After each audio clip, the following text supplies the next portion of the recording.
la présence de l'armée rwandaise est bel et bien sur le territoire congolais, c'est en soi un acte de guerre qui est là parce que vous envahissez un pays qui n'est pas le vôtre, peu importe les agendas que vous pouvez avoir. Michel, on l'a reproché à la Russie, mais enfin bon, Tout à là, fait. on ne Tout à reproche fait. pas au Rwanda. Le problème, c'est justement ça, c'est qu'il y a cette politique de deux poids et deux mesures.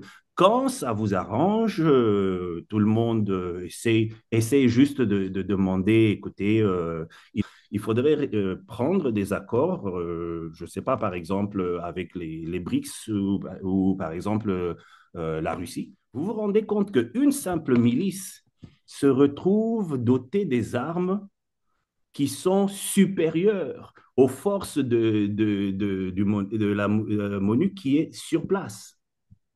Les soldats des casques bleus qui sont là disent que le Congo a été placé sous embargo. C'est un pays qui est agressé, il n'a pas le droit d'avoir des armes. Il est placé sous embargo. Oui, et ça c'est anormal. Même tout récemment, on voit par exemple que le Rwanda est devenu un des premiers exportateurs du coltan alors qu'ils n'ont même pas un seul gramme du coltan chez eux.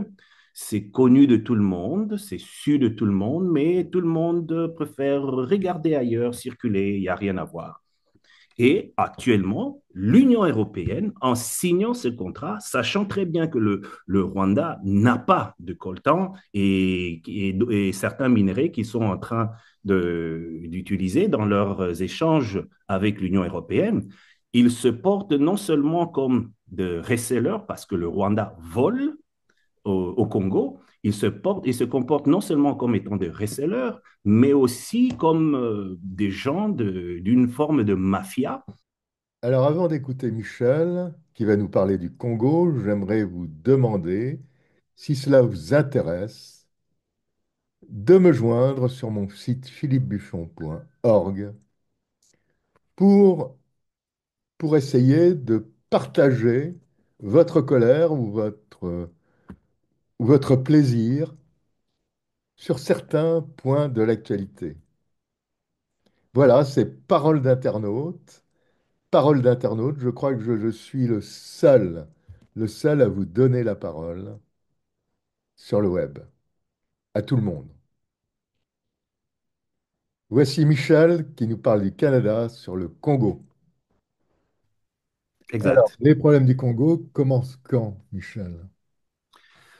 Bon, le vrai drame de ce qui se passe à l'est du Congo commence lorsque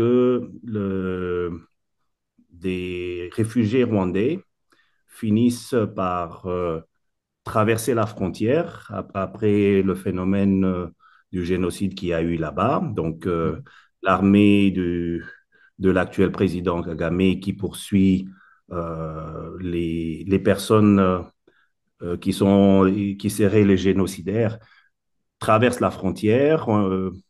L'Union européenne demande à ce qu'on puisse leur favoriser l'accès parce que pour des raisons humanitaires, etc.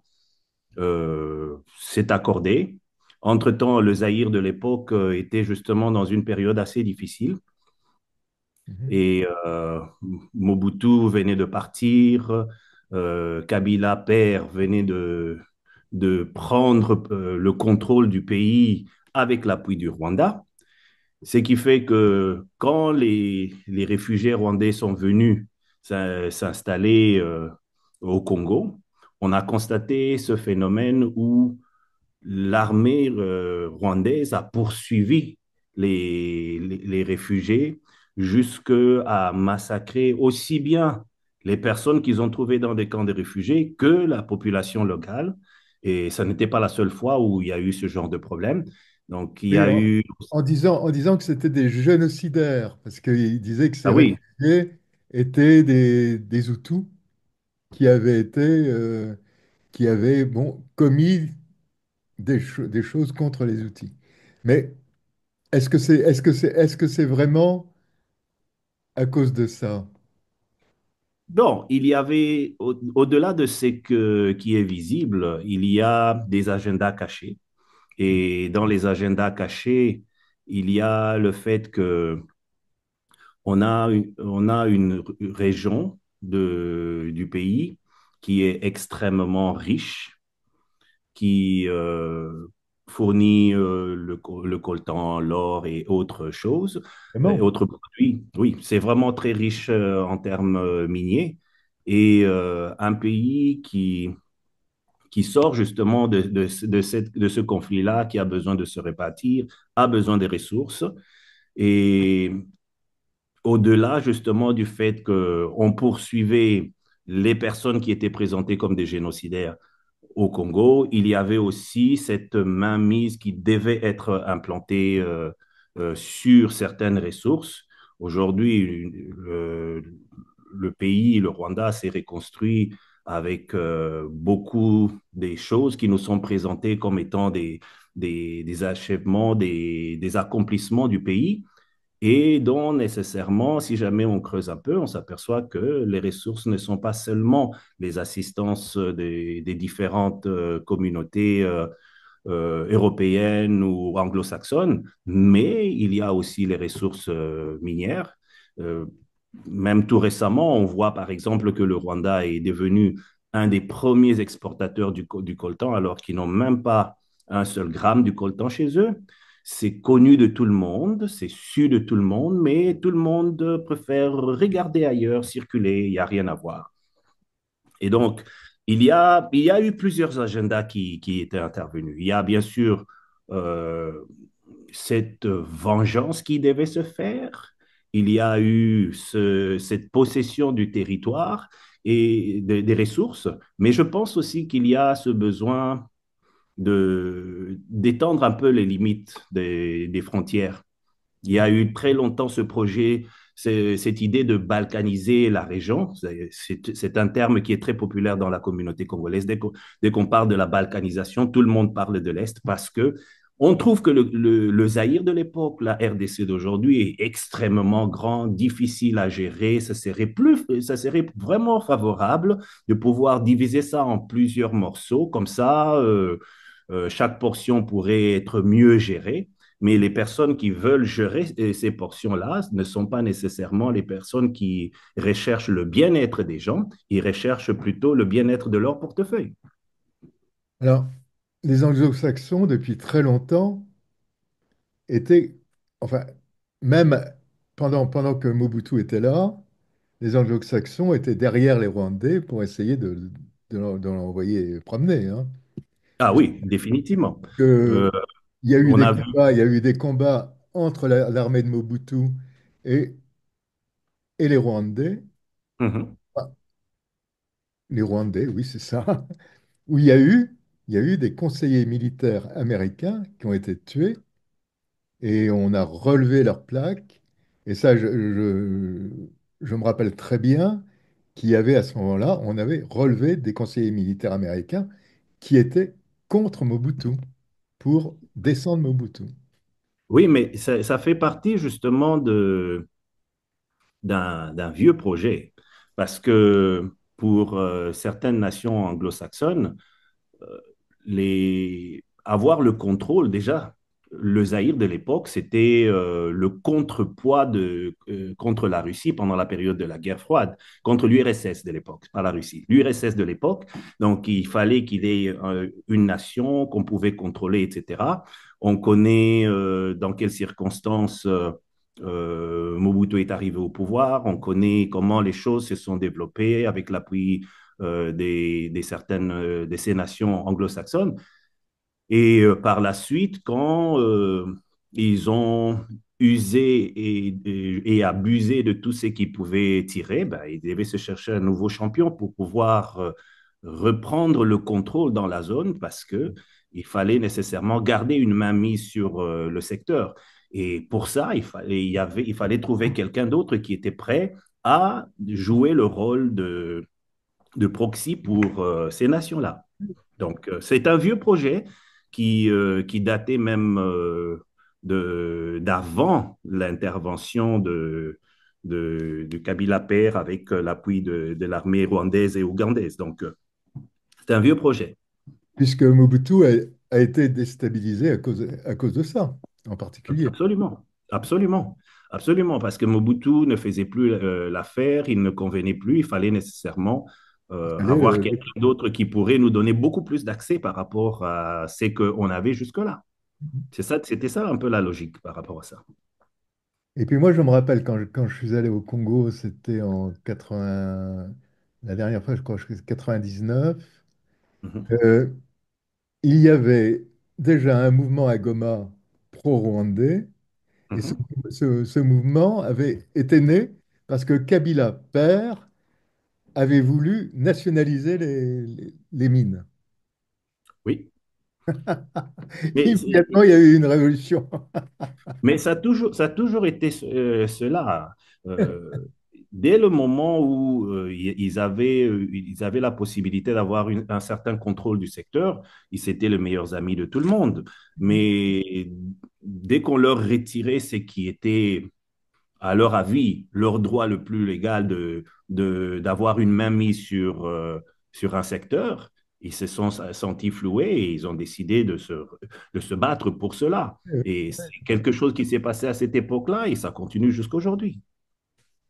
Alors, vous avez des nouvelles maintenant? Alors, j'ai des amis qui sont à Goma, j'ai essayé de les joindre, les communications ne passaient vraiment pas. Personnellement, j'ai pas eu la possibilité de parler à mes amis et connaissances, mais par le canal d'un autre ami en commun qui est à Kinshasa, j'ai pu savoir qu'au moins ils sont bien portants, que leur famille se porte bien.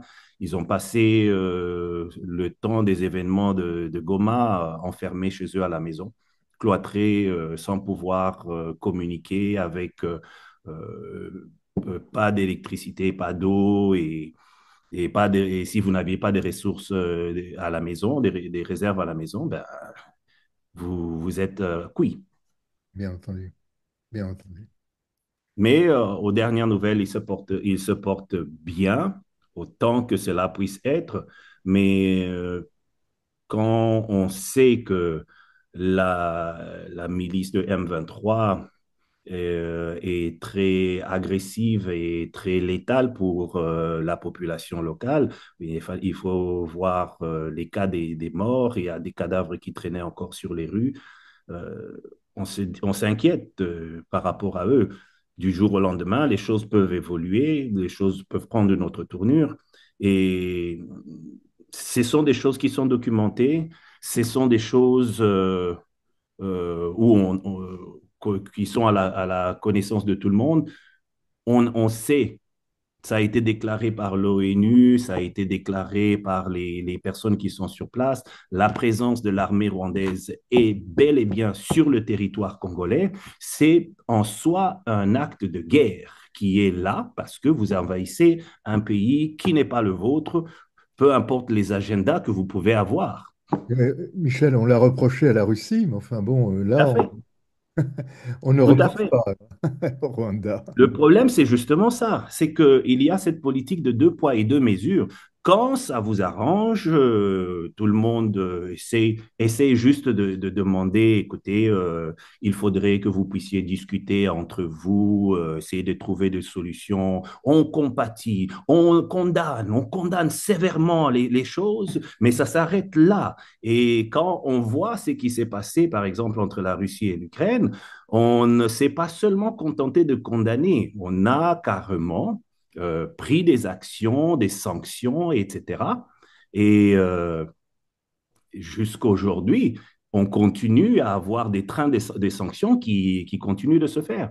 Mais la situation du Rwanda, euh, qui a été documentée depuis le projet Plusieurs années Mapping, maintenant. déjà, oui, c'est pas quelque chose de récent, c'est quelque chose qui date déjà depuis plusieurs années, plusieurs dizaines d'années, où ça a été clairement démontré qu'il y a une ingérence, qu'il y a une implication, qu'il y a une agression. Ça n'a jamais été suivi de sanctions proprement dites. On peut dire, oui, voilà, on a sanctionné deux, trois personnes ici, mais en soi, on n'a pas affecté, on n'a pas interpellé le pays qui est à la base de ces choses, Oui, tout et du moins puis un pays visible. il y a même des traités qui ont été signés avec le Rwanda. Exactement. En février de 2024, l'Union européenne signe des traités sur les minéraux critiques.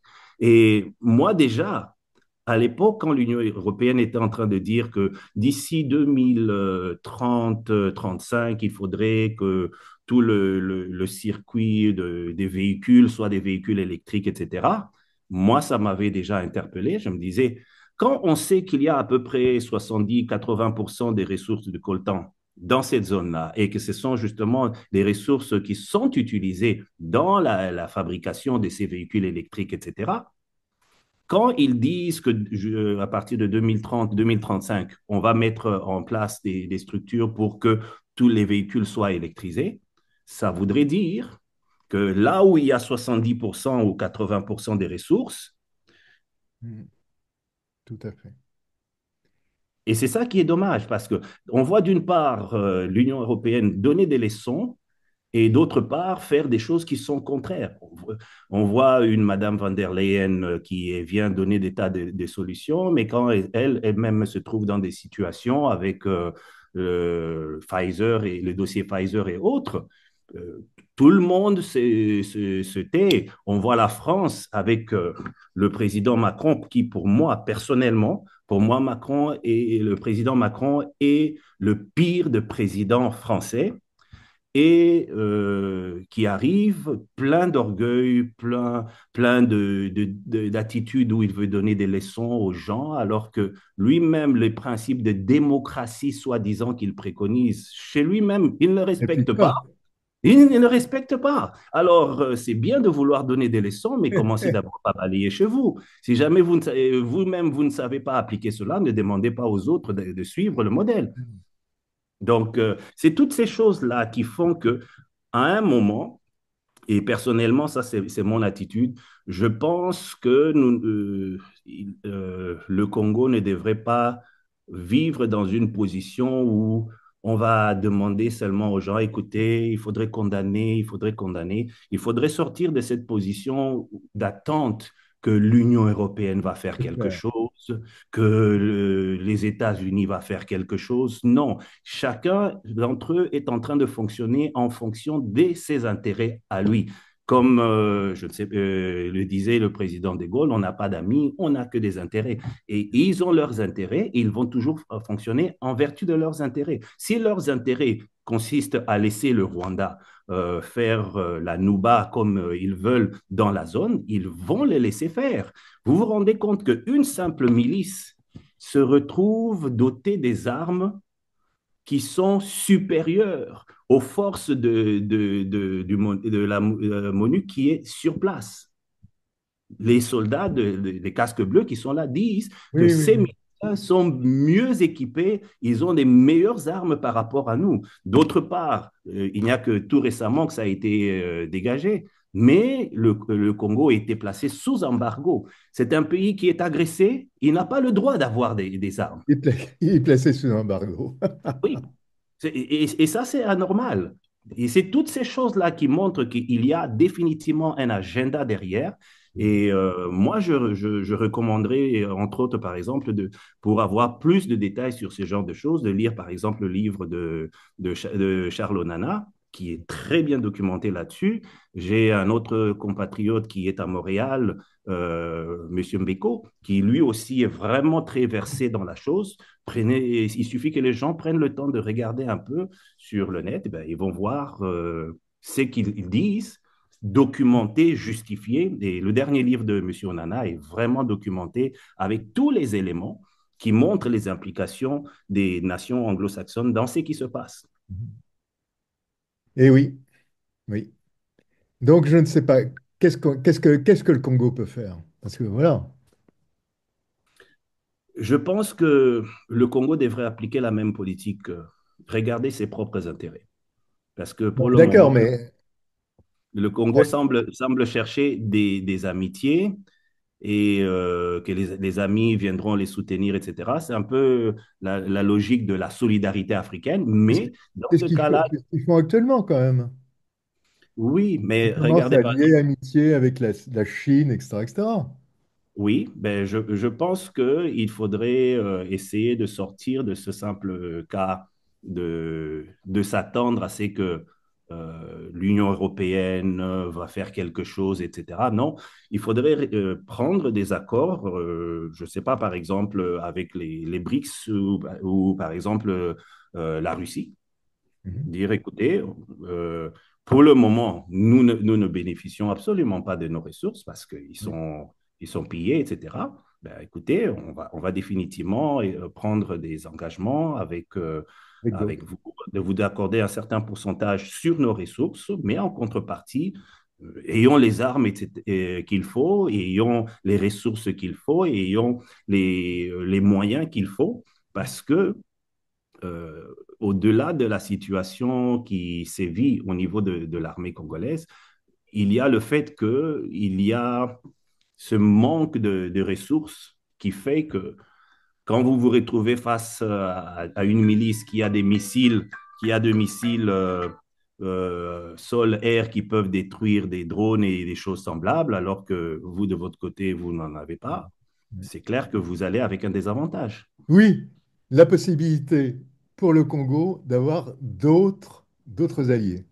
Il faudrait définitivement aller avec les autres alliés, puisque les alliés que nous cherchons à avoir présentement sont ceux-là même qui sont derrière ceux qui nous agressent.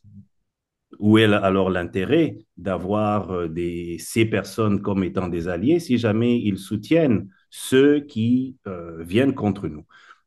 Moi, je pense qu'il faudrait jouer sur cette balance qui existe comme à l'époque de la guerre froide, s'il y avait un bloc qui agissait d'un côté, ben, il y avait un contrepoids qui Oui, était de oui, l'autre. bien sûr. Et moi, je pense que c'est ce qu'il faut. Si jamais ceux que nous regardons pour le moment se contentent juste des discours creux et des fausses sympathies, autant se référer à d'autres personnes qui, eux, seraient en mesure de faire quelque chose pour nous. Mais au final, le Congo et le Congolais en général devraient se prendre en charge, devraient ne pas toujours compter sur les autres, regarder quels sont ses intérêts, mettre les points sur les i sur ce qui devrait être fait et à l'avancer selon ce qu'il y a. Parce que si jamais, ça ne sert à rien de passer du joug d'un groupe pour aller dans le joug d'un autre. Il faudrait vraiment qu'il ait un rapport d'échange équilibré où je gagne quelque chose et vous gagnez quelque chose. Si jamais moi je ne gagne rien et que vous gagnez tout, ça ne vaut pas la peine. Bien sûr. Et d'autant plus que là, le Congo est vraiment perdant. Le Congo est vraiment perdant et nous parlons ici d'une situation qui n'a pas démarré il y a un mois ou il y a une Et année. on parle de 10 millions de morts. C'est absurde. Absolument. Minimum, C'est fou. minimum, C'est fou. minimum. Vous vous rendez compte que pour des nombres inférieurs à ça, il y a des nations qui aujourd'hui sont devenues des nations. Dès le moment où on parle d'elles, tout le monde a tendance à baisser un peu le ton. Il suffit qu'on parle un peu du Rwanda, tout le monde dit, oh, ils ont vécu le génocide, on parle d'Israël, ils ont vécu le génocide, etc. Il y a pire que les chiffres qu'il y a eu au Rwanda, pire que les chiffres qu'il y a eu en Israël pendant la Deuxième Guerre mondiale, en Europe pendant la Deuxième Guerre mondiale. Mais tout le monde essaye de botter en touche et on ferme les yeux.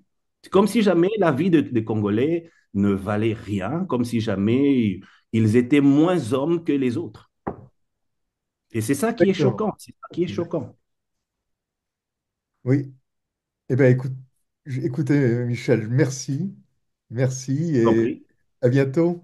Au À revoir. bientôt. J'espère dans des meilleures conditions que celles que nous avons, que les choses vont Ouais, vraiment j'espère aussi. évoluer positivement. À bientôt, Michel.